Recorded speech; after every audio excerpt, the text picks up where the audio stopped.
So October is one of my favorite months. It's the month of my birthday, so that's very fun.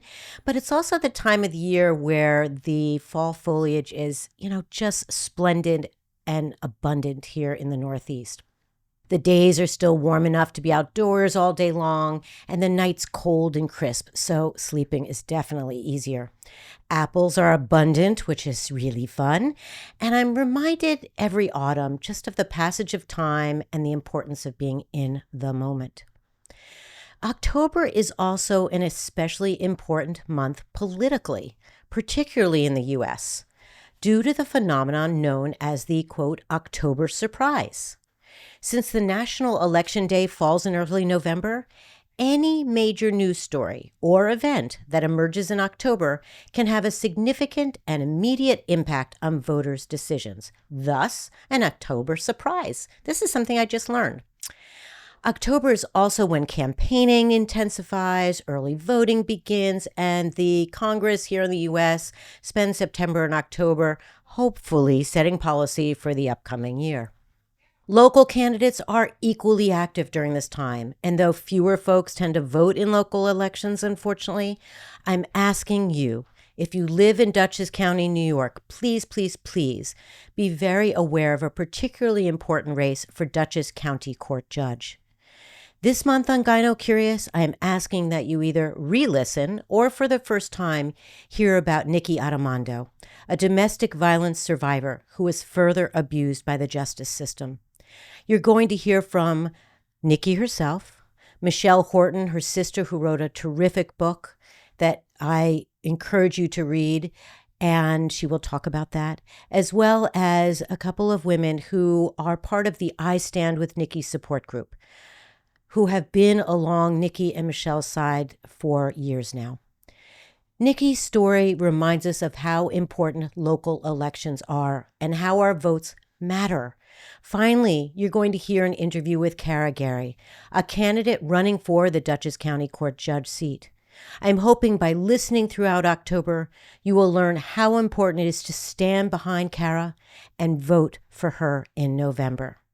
Please listen with an open heart, and if you care about women and their well-being, you will consider voting for Kara in November.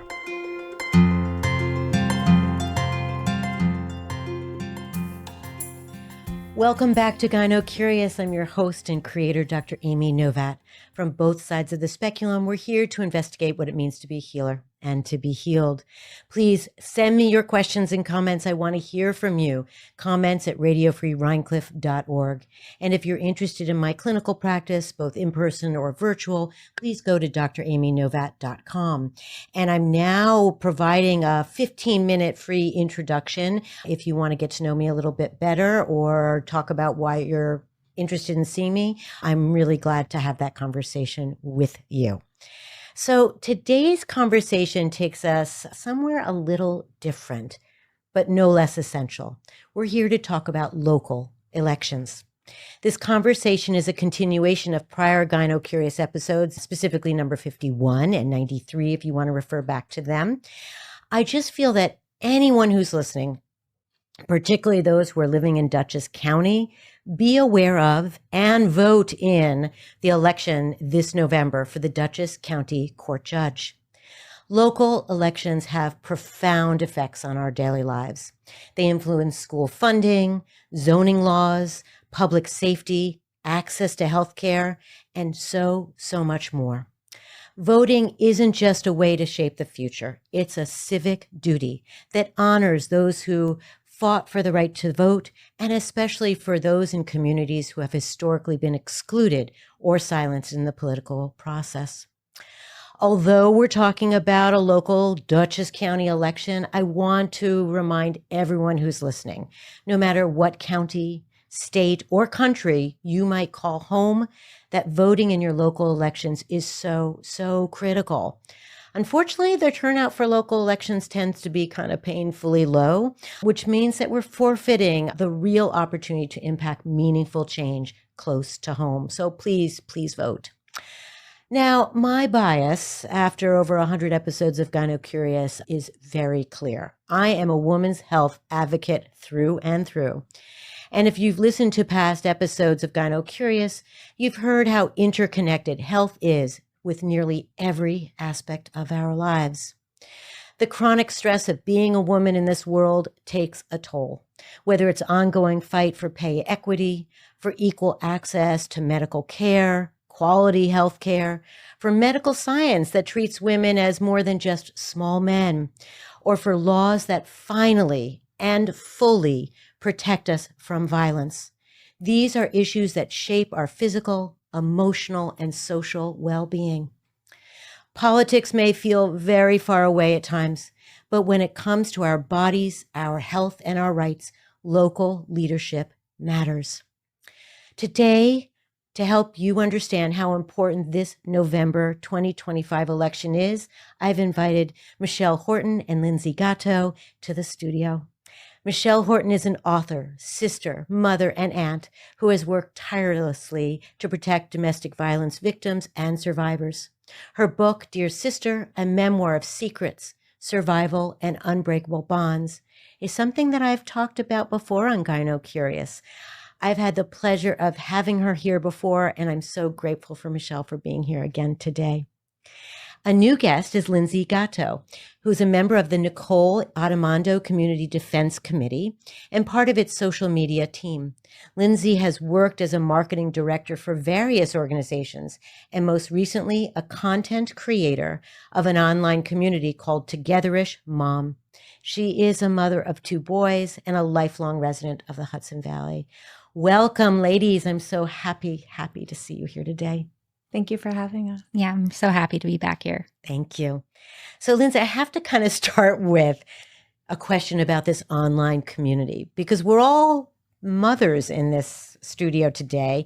Togetherish Mom. Can you talk to me about that, please? Yeah, I didn't plan to, but yeah, it's just when I found myself with 2 young boys thrust into motherhood and this world, I realized how isolating it could be. And I just wanted to gather community and help others find it as well. So I created what was then a blog and is now a social media presence. And I've been lucky to have a great response and a great community that has joined me for that. So I'm now 6 years into Togetherish Mom. It's great. It's great. Thanks, Linsey. So this is a subject matter that's actually really pertinent to our conversation today because the way local laws impact us moms, certainly our children, our communities, is so important and so far reaching, right? And it is striking that even in 2025 that we are talking about how separated we feel as mothers, how we still feel isolated at times. And certainly I know that when I was raising my kids when they were young, there were so often times where I just wanted to ask someone, is this happening to you as well? Like, how did you respond to this problem? And, I had some close friends, but there was always a little bit of hesitation to talk about some of the harder aspects, or if my kids were not, if you will, behaving, or if I really messed up. It was hard to admit to some of that. So thank you for creating that community. I'm sure it's so helpful for other people raising children. Thank you. It's helpful for me too. Yeah. I find that it's a wonderful resource for myself as well. Yeah. So often what we do for others also brings us health and healing, which brings me to Michelle's book. And Michelle, there are folks who are listening today who I suspect may not know about your book and about Nikki's case. So if you would, just a brief description of what happened with Nikki, and then what inspired you to write the book that you did, which is so beautiful and so revealing and so important. Yeah, thank you. Yeah. So what happened with my sister was in 2017 in Poughkeepsie, after a very long, hidden, and just devastating situation of domestic violence. She had 2 toddlers just trying to survive, trapped in that relationship for all of the reasons mothers are trapped in these abusive relationships. It escalated to a situation where she had to defend her life or else she was going to be killed. A situation that unfortunately too many victims find themselves in, and too many victims end up being the one who was killed in this situation, she was lucky enough to be able to defend herself. And as soon as she did, the criminal justice system in Dutchess County prosecuted her as a criminal. Her name was dragged through the newspaper. It was kind of, is she a monster or was she a victim, when the evidence clearly showed that she was a victim for a long time, and the county knew that. So I took in her kids and I watched, and also, along with Linsey and a lot of other women, we were part of a defense committee. So I was really in the nitty gritty of the legal situation that she was in. I watched what happened in the courtroom in the way that the newspaper never really reported. And at the end of, years of the legal situation from 2017 to 2020, she was ultimately sentenced to a life sentence in prison. I experienced something that needed to be shared for my own healing and understanding, but also so people can really have an inside look on what this does to a family, what this does to a community when a woman is disbelieved, when her evidence is suppressed, when she is painted to be a master manipulator, and all of the misogynistic language that was hurled at her, which I later learned was not at all just her, that is what is done to survivors who end up in the criminal legal system. And I felt I had a responsibility to show this. So I was a writer prior to all of this happening. I was very diligent about recording everything and very thoughtful in what I chose to share in it. And ultimately, I think I shared the most truth that I possibly could. And the way people have responded has been incredible, in that they feel like their eyes have been opened to issues that they didn't know about. Their hearts have been opened to what the kids have gone through, what I have gone through, of course, what Nikki had gone through. And I'm really glad that this exists now for a reference for other people, but also just for my own healing. Yeah. In a way, all of us, I guess, my doing this podcast, Linsey doing her online community building, and you're writing this book, are vehicles in which we've shared our difficult stories and spoken out loud about them. Because so often what we experience in our personal lives, particularly difficult stuff, are kept hidden, right? And yet certainly you two have been very brave in bringing it forward. And one of the reasons that I do GynoCurious is because and I've said this many, many times, but it bears repeating, is so much of what I've learned, heard from women in the privacy of a clinical setting, which always remains private, but are often kind of universal truths, things that so many women are going through. And yet every single woman I see independently feels that she's the only one. And I would suspect that that's part of one of the, perhaps mythologies too about domestic violence, right?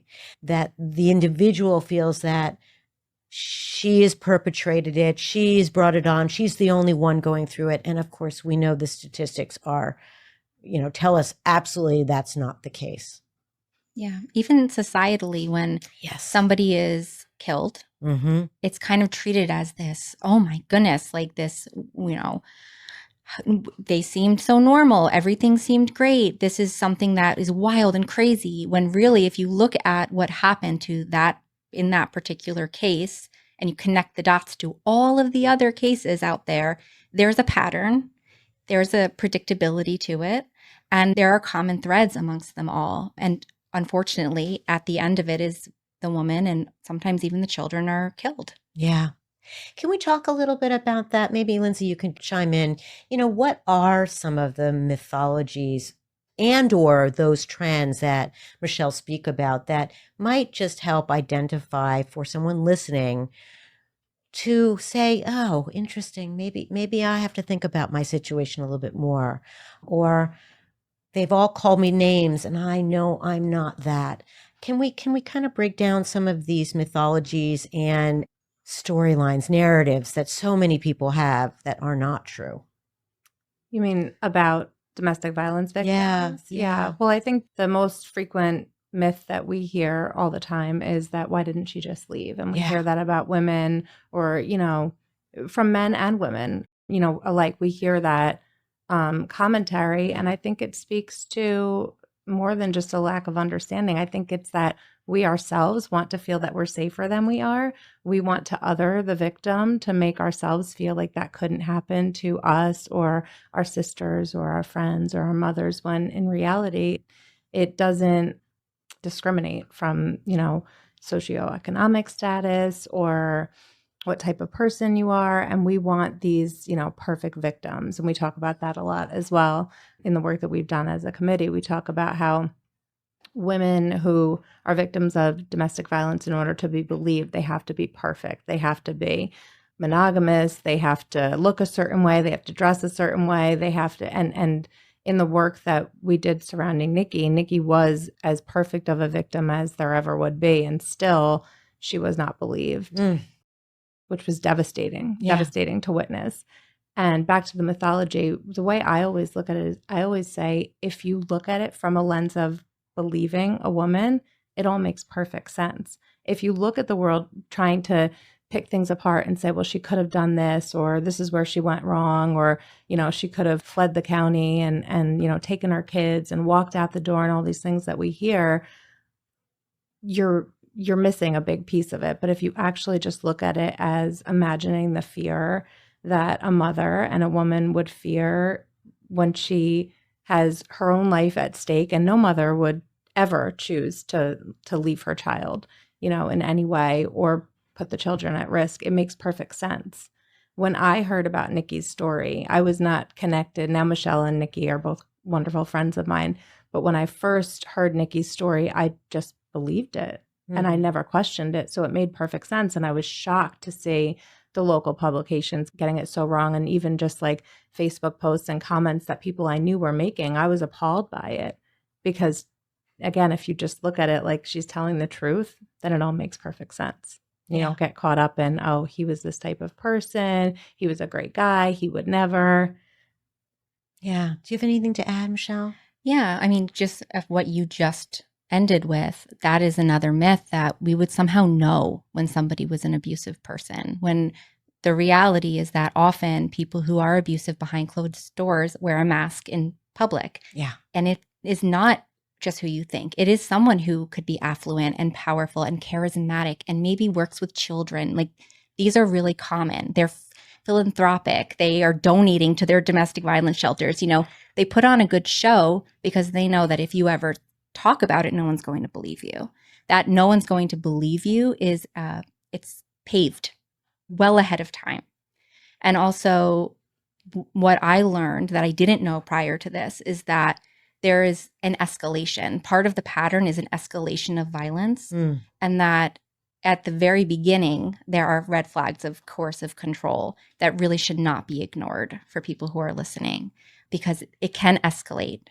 Maybe not now, maybe not in 5 years, but in time, it can escalate to lethality. I know situations that happened even, apart from Nikki, where you go back in time and you can see all of the red flags. And over time, it gets harder and harder to be able to leave. And also, we know statistically the most dangerous time for a woman is when she does leave. Yeah. Because it is about control. And when they lose control, that's when lethality happens. Yeah. In my clinical experience, what I've seen is that women will come in and say, oh, when we were dating, when we were in that honeymoon phase, he was so lovely and kind, etc. And then, as you've described, each kind of year of their, particularly if there's a marriage certificate and or there's children, the violence just escalates and changes and morphs into a reality that's just overwhelming and daunting and terrifying, etc. Yeah. Yeah. Can you tell us a little bit about, Linsey, the Nicole Addimando Community Defense Committee? So you mentioned that you didn't know these ladies beforehand. Yeah. You clearly were bearing witness to the media frenzy around this case. How did you get yourself involved, and what's the role of this committee now? Good question. How I got myself involved was just by showing up. So the committee, as they formed early on, it was just a small group of women, were immediately mobilizing and organizing and having meetups outside the court and sharing in a group where we could all attend and what we should wear and how to behave. And I just really respected the way that they were doing that and organizing in a way that I don't know really how anybody had the wherewithal to pull themselves together to do that. But I would show up at these events by myself. I would find childcare. It was very, very difficult because my kids were so young, but I just kept thinking Nikki's kids are similar ages to mine. Like, we have to show up for this person. And I would just show up. And eventually I was invited to become a member of the committee, which I was very, very honored by. And I think I was invited to become a part of the committee right after trial, right after sentencing, I think, is when. Probably before sentencing. You think it was before sentencing, but after trial. I think they realized that the task was now going to be larger than anticipated and take longer, and they would need more resources. So I was grateful to be asked to join. And it's been one of the greatest honors of my life. And the work that we've done has absolutely changed my life, changed my heart. And I think Michelle's book is a great testament to the spirit of the sisterhood that we all experience together. Michelle calls it lightning in a bottle. It's really hard to describe. It's not something that you see very often, but the work that we did was we were under a pressure that none of us had ever experienced or likely will again, which was that we had to reunite this family. It was dire straits. We had to do everything we could to try to get Nikki home. And so we did for years. And as far as what our committee does right now, when we got Nikki home, I think we all took a moment to breathe. And Michelle's book came out that same month. So we helped promote the book and just kind of stayed connected. And now we have begun our regular meetings once again because we find it very imperative that we involve ourselves and involve our voices with this local upcoming election for a judge in Dutchess County. Great. That's where we're pivoting. Michelle, why don't you talk about why this election is particularly important for the Dutchess County Court Judge? Well, the Dutchess County Court Judge sits for 10 years. So when my sister entered the court system, you're assigned one of two judges. She was assigned Judge Edward McLaughlin. Didn't know much about him. I was hopeful that the evidence would speak for itself, that it would never even get to trial. That was the hope in the beginning. And so in 2018 is when, it took a very long time for prosecutors, the Dutchess County DA's office recused themselves from prosecuting because of reasons they didn't say, but the reason is because they had evidence of her as a victim prior. So it was moved to another county. There was all of these delays, and my sister was just sitting in jail waiting.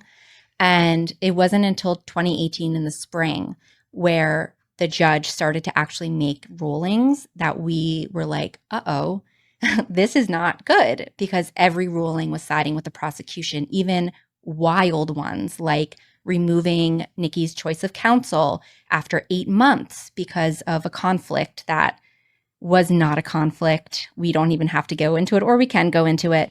But as it was happening, and I would talk to other people who were kind of our sounding board in the legal system, does this hold any weight, this conflict of interest? And it was always like, no, absolutely not. This is just a Hail Mary by the prosecutor to delay grand jury.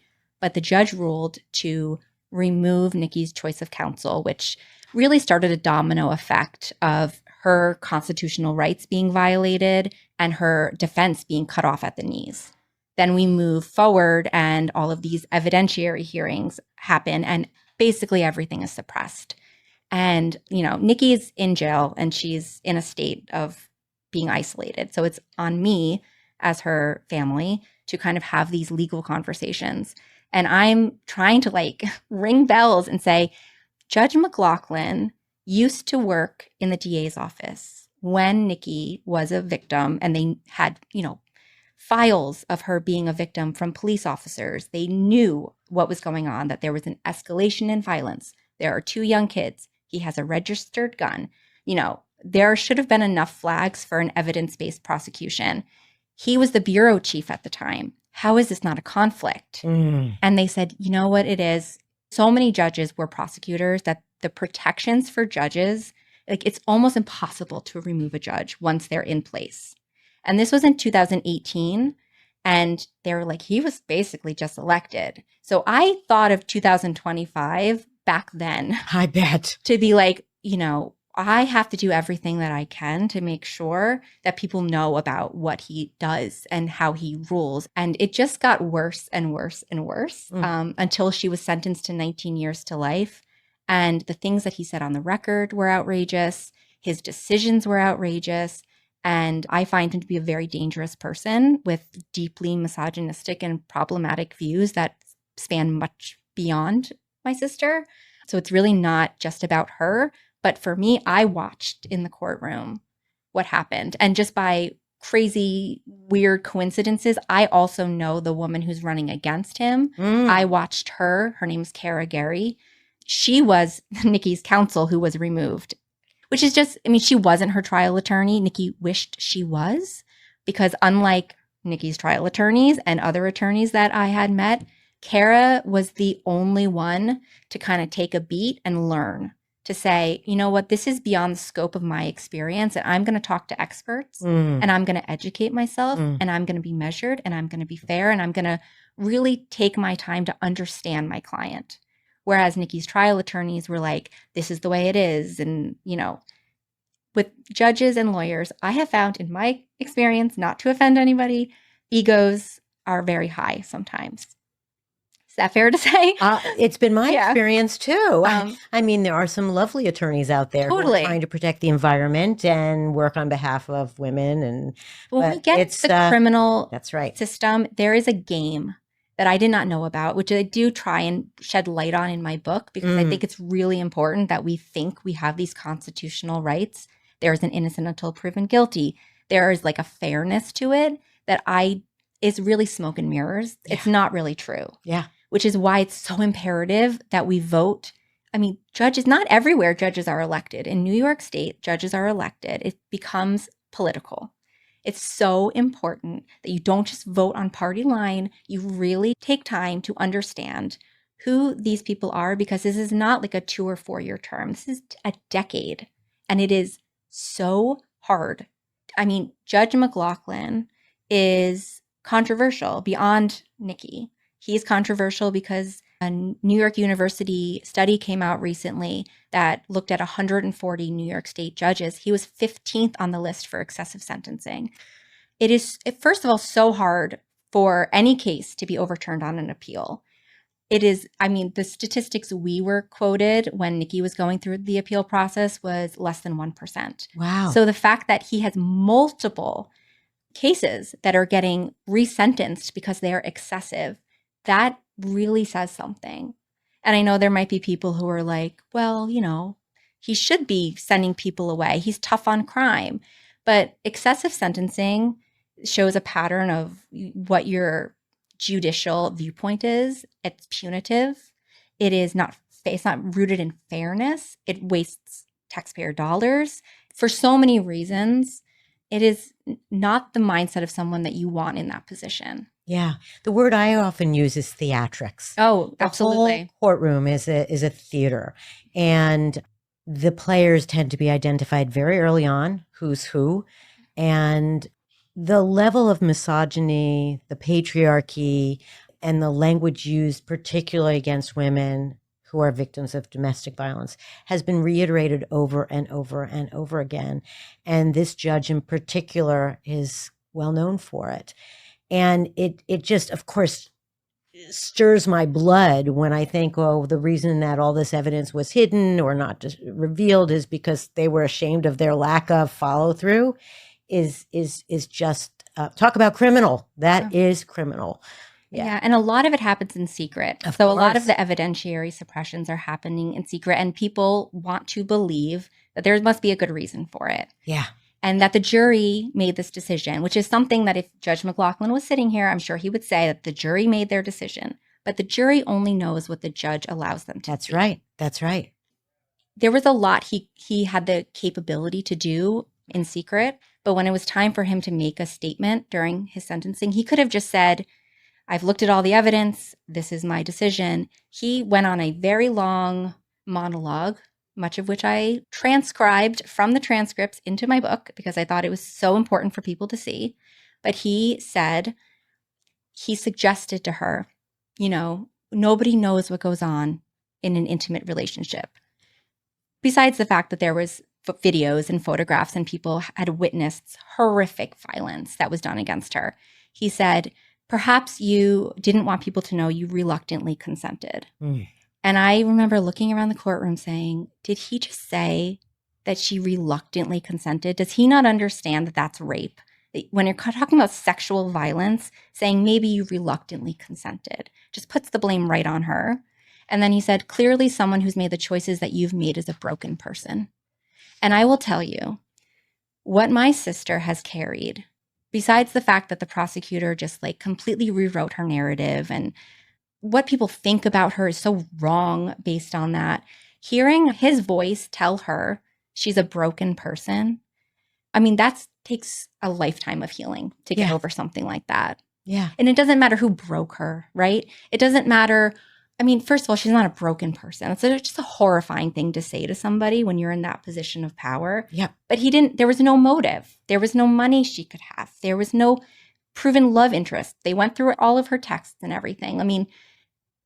That's all he could come up with is clearly you must be broken to make those choices. If he actually thinks that she reluctantly consented to all of the abuse he suppressed and that she's broken, how are we allowing him to be making these decisions? Yeah. And Linsey, I think we'd all agree, this is not a legal term, you are broken. This is a commentary. This is an editorial. This is his opinion, which again, is not supposed to be a part of the legal proceedings. He's supposed to be carrying out the law, right? Interpreting the law. Oh my goodness. I was not in the courtroom during all of this. I was keeping close tabs through a number of mutual friends who were very much involved with the defense committee and in the courtroom. And Linsey, how did you, when you hear someone say these kind of things, how do you deal with it? You just want to scream. It was very shocking because I think throughout trial we had hoped that he was seeing things for what they really were, especially because he did see all of the evidence that the jury didn't necessarily get to see. And so, we would sit there and just look at him and be like, surely he sees what's happening, even though the prosecutor is spinning this whole web and trying to make Nikki appear a certain way. But we just, again, naively believe that the truth prevails in a courtroom. Yeah. And to tag back to what I was talking about earlier with we want to feel like we're safe, and that's why we like to blame women, or we choose to resort to blaming women. We also very much want to believe that justice is served in a courtroom. And that was really, really shocking. And we were appalled. And I can remember when the sentence was handed down and when we all heard those words and processed that together, it was like a heartbreak and a grief of a whole community. Yeah. Yeah. Yeah. It's really hard to hold on to, process, be in a space where injustice is so blatant. Really, really hard. Yeah. And, part of what also happens is we not only do we want to believe that justice is being served, but when that level of violence is right in front of us, we want to also find safety for ourselves. We want to know that, oh, maybe I can prevent this for my daughter, for my son, for me, but how do I do it? It's just overwhelming. It's absolutely overwhelming. Yeah. So come November, let's talk about Kara and talk about the reason why she will be a much better judge, not only for women, but for our county. Can we talk about that? Yeah. Yeah. Besides what I saw in her from, sitting on the other side of the desk where she was the one who was, running the legal show, Nikki felt safe with her and trusted her. And I also really admired her for her approach. But also, she's the only one who has been both a prosecutor and a defense attorney and a public defender, which I think people have a bad sense of what that is. But I think it's such an important role in our society. And she has seen the courtroom from both sides, whereas Judge McLaughlin has been a lifelong prosecutor. And I think it's really hard to, when you become a judge, you don't get all of your biases wiped clean. You're still a human with all of the experiences that you have going into it. So I think it's important to realize what kind of experiences they have had. And Kara is well-rounded, and she is fair, and she is about safety. She could say it so much better than me. I mean, we don't work for her or anything, but we know her enough to be able to say that we were willing to say anybody but McLaughlin, honestly. Yeah. But knowing her, we were so relieved. It was a huge breath of relief for our whole entire group. And there are 13 of us on the committee. And for us to all just have one cohesive moment of relief and feel positive was such a nice thing, because we haven't gotten that many of these types of moments. And it was oh, thank God, somebody who will do right by everybody in this county. And particularly, today we're talking about women and victims of abuse. And we're just very confident that, because we did witness Kara being open to learning, that's so incredibly important for a 10-year-long position in a rapidly changing world. It's so important to be open to learning, right? And we did see that. And so that gives us a great feeling of comfort. Yeah. And I want to remind the listeners, it's a 10-year term, but they can be reelected. Yeah. 10 years becomes 20 years.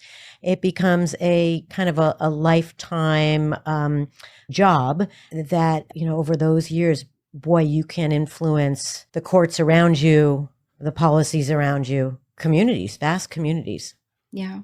Because what happens behind closed doors with domestic violence, we know doesn't stay behind closed doors. It ripples out into communities. And the same thing with courtrooms. That's right. I mean, lives are ruined especially by excessive sentences, but by injustices that are done. I mean, any of us who experienced what happened with Nikki and were in that courtroom are still healing from what we experienced. Yes. Absolutely. I think it's a lifelong healing, quite frankly. And understandably, not just for Nikki, for everyone, all of you who know her intimately, who were in that courtroom. I have to say it out loud. We're living in a larger world right now where women and women's health and safety is really at risk, and the loss of body autonomy and rights feels like it's happening not only in the States, but certainly around the world. Yeah. So it's the ripple effect that we've talked about in so many of these contexts is happening again in the national newspapers as well. Yeah. So I mean, in so many ways, what's happening nationally, we can feel helpless about at this stage, but we have a choice to make in November. That's right. And what do we stand for as a community? Right. What do we want to see for our daughters and sons who might end up in the criminal justice system? Or what do we stand for? It's so easy to just stay home, especially on an off year. A lot of people don't vote in the elections, but what happened to my sister is just one example of local elections going wrong with the wrong person in place. That's right. That's right. Yeah. So for those of you listening, I mean, you have to get out and think about this vote deeply. We're not telling you, we can't tell you who to vote for. We can tell you our thoughts and our feelings about the sitting judge and the woman who is running against him.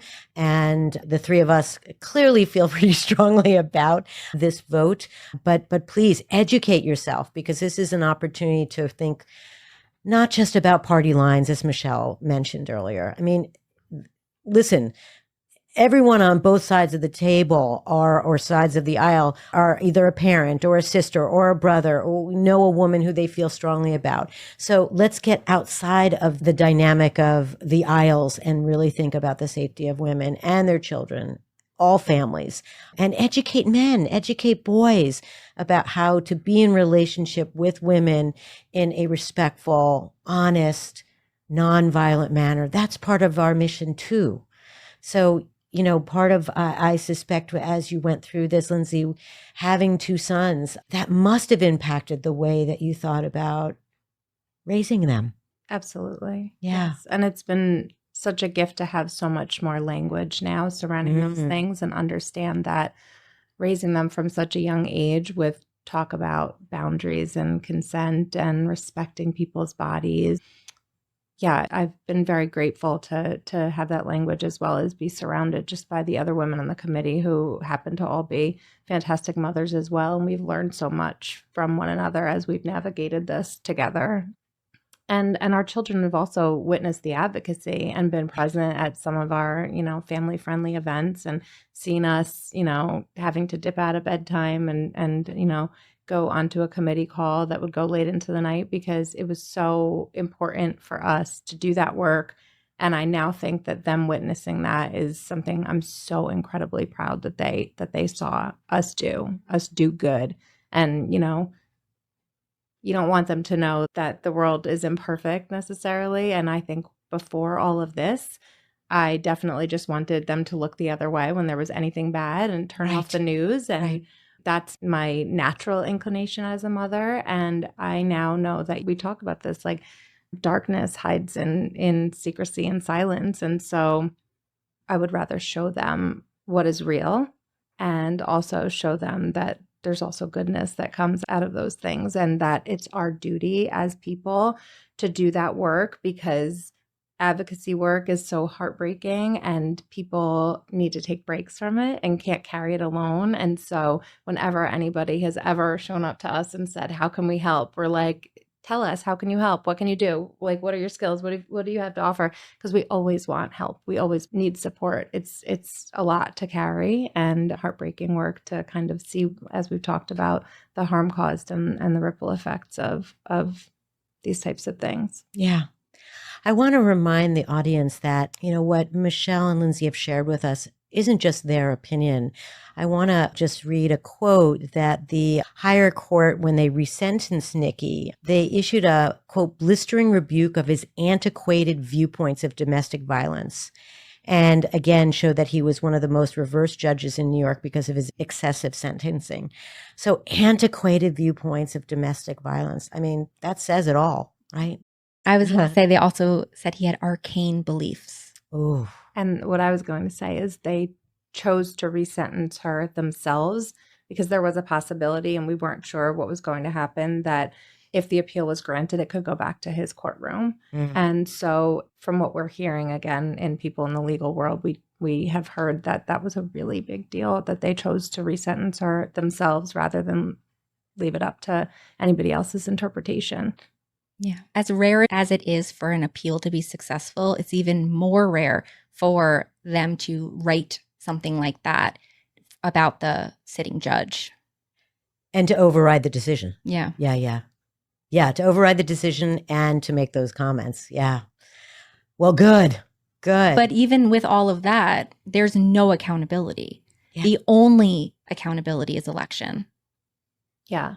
And I think it's important to also say that this is definitely an underdog fight. I mean, he's very, very well connected in the community, of course. Yeah. So it really will require people showing up who don't usually show up. And that is a long shot. And we're just praying that people here believe women and trust us that this harm is not specific to this case. This harm has ripple effects all throughout our community. And we are shocked at how little press these types of stories get in our community when women are killed. It happens and it doesn't make the news.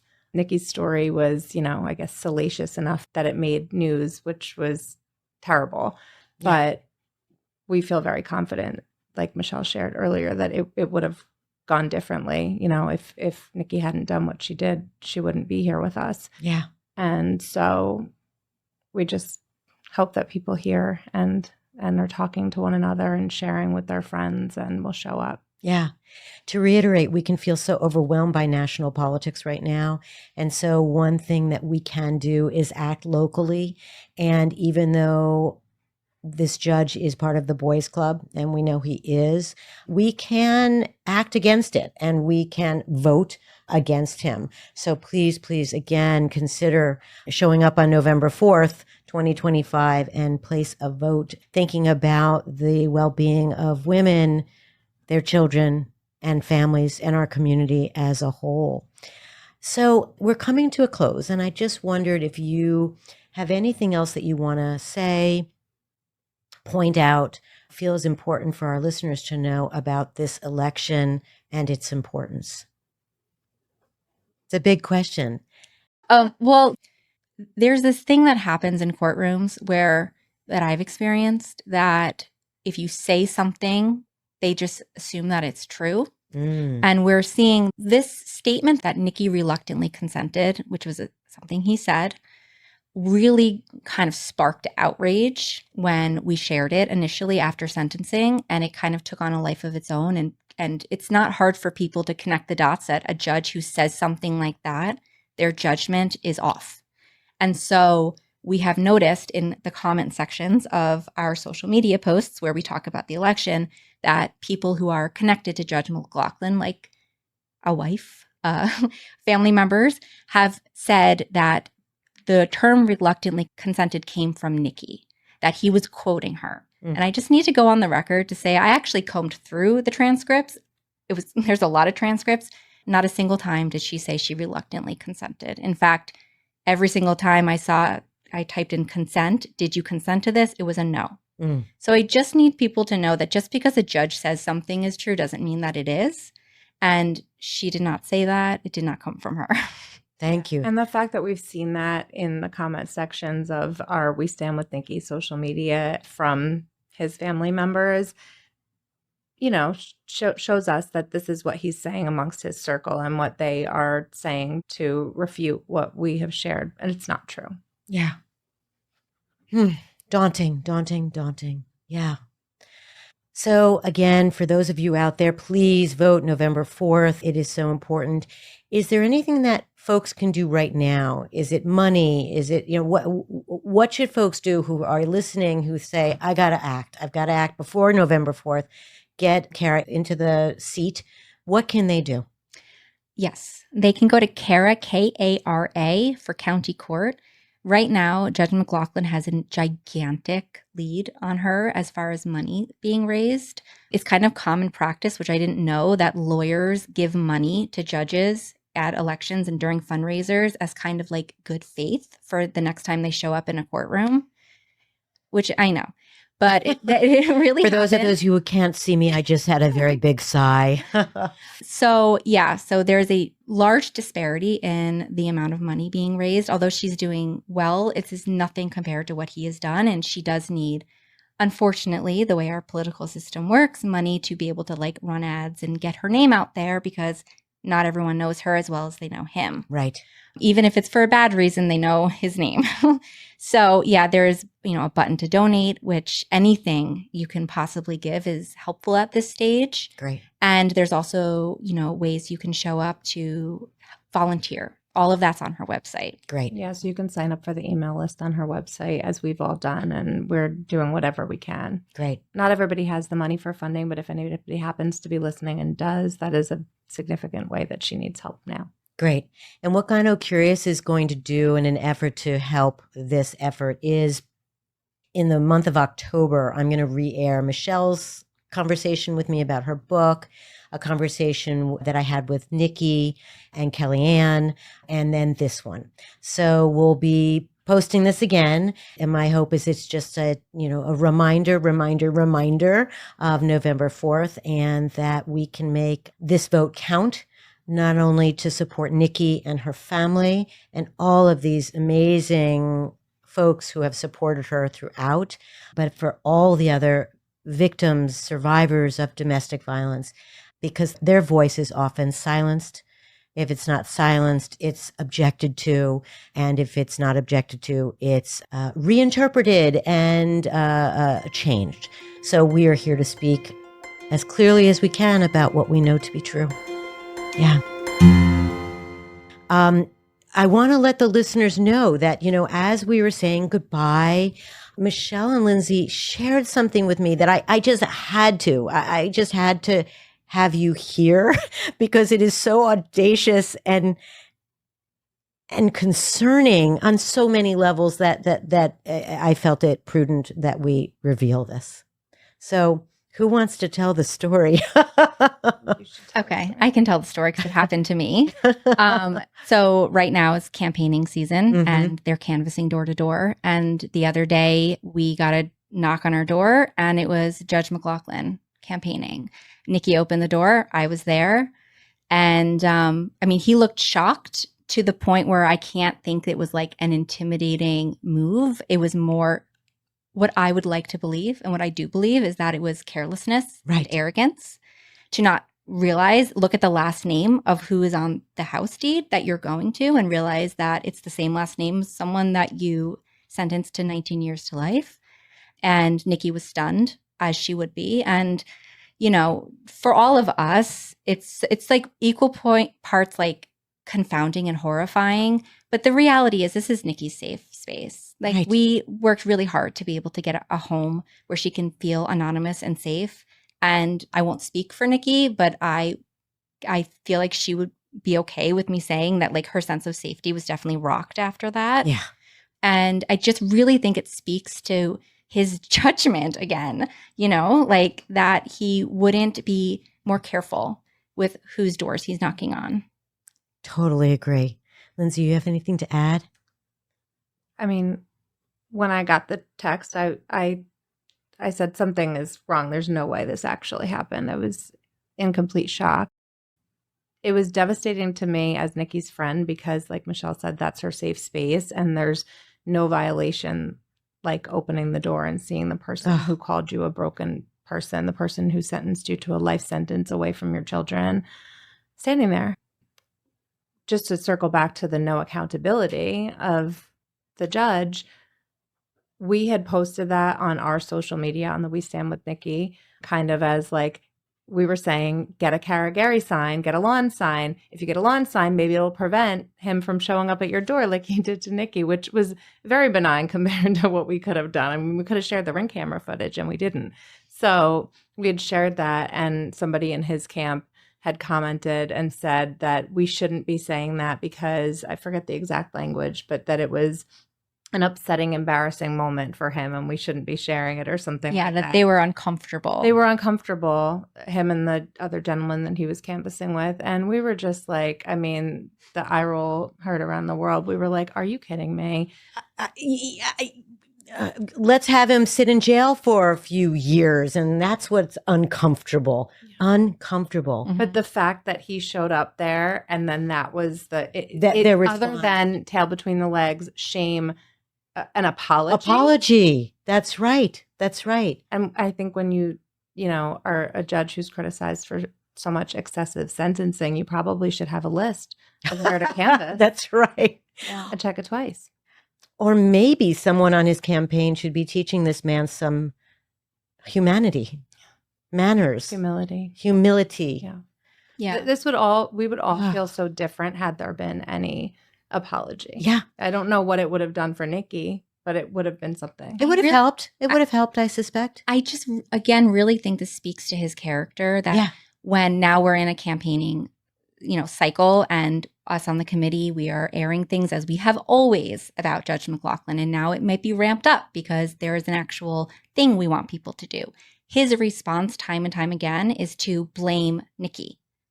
Well, you shouldn't, you made him feel uncomfortable. You said reluctant consent when it was like, can you just take any accountability, any self-reflection and say, you know what, I may have misstepped.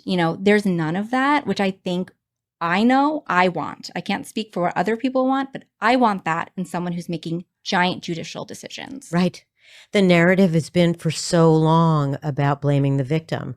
And there is a response to that. That's, that can change that narrative. Behaviors, words, legal action, that can change the narrative. And that's hopefully the role of progress and learning. And again, humility. It's exactly what it's about. Yeah. Thank you for sharing that. I just felt compelled to put that out there. Yeah. Thank you. Thank you for joining me today. I'm so, so grateful. Yeah. And thank you to Jen Hammoud and Matt Rosenberg, my co-producers, and to David Hoffman, who's my editor. To all of you listening, I'm so, so grateful for your willingness to spend time with me. And please be well and listen to your instincts and intuitions. They are the greatest of teachers, not to be ignored.